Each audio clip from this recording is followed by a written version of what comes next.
Фариза ақын неге жауап жазбады? Әңгімені Бәукең Бауыржан Момышұлы бастады. Сен Мұқағалидың қазақтың жігітінен дос таба алмай, нәзік жанға мұң шаққанын қалай бағалайсың? деді. Бұл өлең қатты толғандырды. Шыны керек, алдымен шамырқандым. Ер адамның нәзік жанға мұң шаққаны қалай? Намыс қайда? Бұл жігіттеріміздің, тіпті бүкіл халқымыздың кемшілігі емес пе деген сұрақ көкейімнен кетпей қойды. Ойлана келе сабама түстім. Қазақ әйелдері арасынан Фаризаға жететін өр рухты күрескер ақын жоқ екеніне, мені түсінсе сол ғана түсінеді деген үмітпен Фаризаның сезімталдығын бағалап, оған мұң шағуын тіршілік анасына мұң шағуы деп ұқтым. Енді Мұқағалиға кешіріммен қарадым. Өйткені тіршілік анасы әйел ғой. Жаралмаған жан екенмін күресуге, бірі итеріп кеудемнен, бірі шалып тастағысы келеді күресінге. Немесе ақын болып несіне жаратылдым, арасында қап қоймай қара түннің деп, өкінген Мұқағали күншілдердің өзіне өшігу құпиясын жалын едім, жақсы едім, ұяң едім, аттап өттім олардың қия белін деген жолдармен өте нәзік аңғартқан. Талант туралы ұғымымыздың өлшемдерінің шеңберін біршама кеңейте түсті. Ақынның күйзеліске ұшырауы айналасы айтқан сөзін, жазған өлеңін дұрыстап бағаламады. Әлдекімдер ақынның жолына көзге көрінбейтін кедергілер қойды. Оның айналасындағылар неге елемеді? Себебі ол басында бағы, астында тағы жоқ қарапайым адам еді. О дүниелік болғаннан кейін ғана Мұқағалиды халық мойындады. Халық мойындаған соң солардың қарасына қосылып мақтаушы көбейді.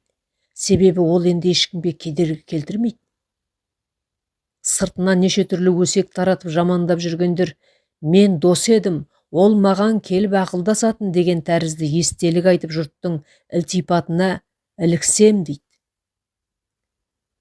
Өлген адам қайта тірілмейді. Мына сөзің өтірік дей алмайды. Аярлар осы халді пайдаланады. Пікірің дұрыс. Мұқағали ақын, сөз жоқ, өз деңгейін білді. Оны ақын жазушылардың билік тізгінін ұстағандардың сезбегеніне жаны ауырды. Кең дүниесі тарылып ширықты, сондай сәтте нәзік жанға мұң шағуы орынды.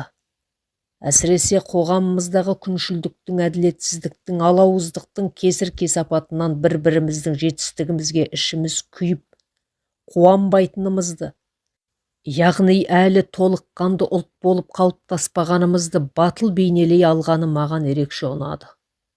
Бағалай білсек, Мұқағалидың мұңы баршамызды ойландыруға тиісті. Бұл дерттен құтылу үшін не істеуіміз керек деген күрделі сұраққа жауап іздеп мұңға батқандаймыз. Сөзіңді жалға, деді Бәукең ойлы жанарын өңменіме қадай отырып. Мұқағалидың даналығы өмір мен адам танудағы талғамының биіктігі мен тереңдігінде, ал Фаризаның білгірлігі Мұқағалиға жауап жазбағаным. Жігіттер-ау, біз кім болып бара жатырмыз? Қазақ халқындай ақылды, бауырмал, данышпан халық жоқ деп бөскенде алдымызға жан салмаймыз. Мына тірлігіміз не деген тәрізді жағдай, пікірде сөздің қауқары болмайтынын Фариза ақын жақсы түсінді. Үнем айтып келем, деп Бәукен сөз тізгінін қайта қолына алды. Бұрынғы қазақ шын мәнінде ұлы халық болған, оған дәлел жер көлемінің үлкендігі, өрісінің кеңдігі. Оны қорғап ұстап тұру ешқашан оңайға соқпаған.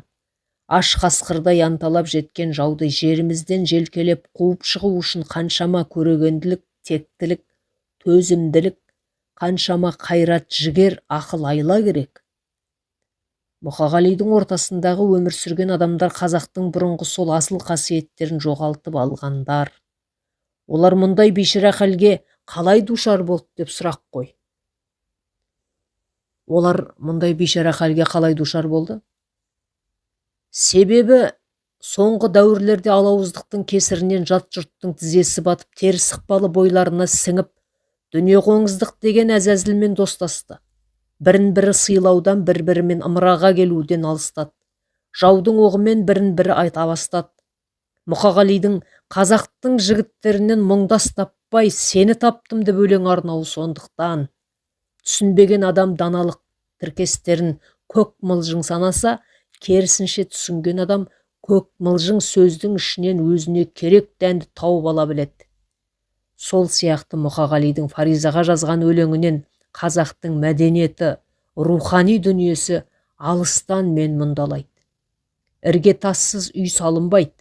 Егер салынса, ол желге, дауылға төтеп бере алмай құлайды. Жас буынға айтарым, әуелі қара тобырды халыққа айналдырып алыңдар. Сонда ешкімге мұң шақпайтын әділетті заман орнайды. Мұқағали келмеске сапар шеккенде Ғабит Мүсірепов қазақтың Есенинінен айырылдық деді. Бұл сөзді Ғабең оның тірі кезінде неге айтпады? Неге қорған болмады? Деген өкінішті сұрақтың кейде мазалайтыны да бар. Жеке пікірім түсінген адамға Мұқағалидың қасіреті біздің ғана емес, Америкадағы, Жапониядағы, Африкадағы, яғни жер шарының түкпір-түкпіріндегі күншілдерден қиянат, теперіш көрген күллі жандардың қасіреті. Естелік иесі Мамытбек Қалдыбай. Оқыған Нұрлыгүл Өтемісқызы.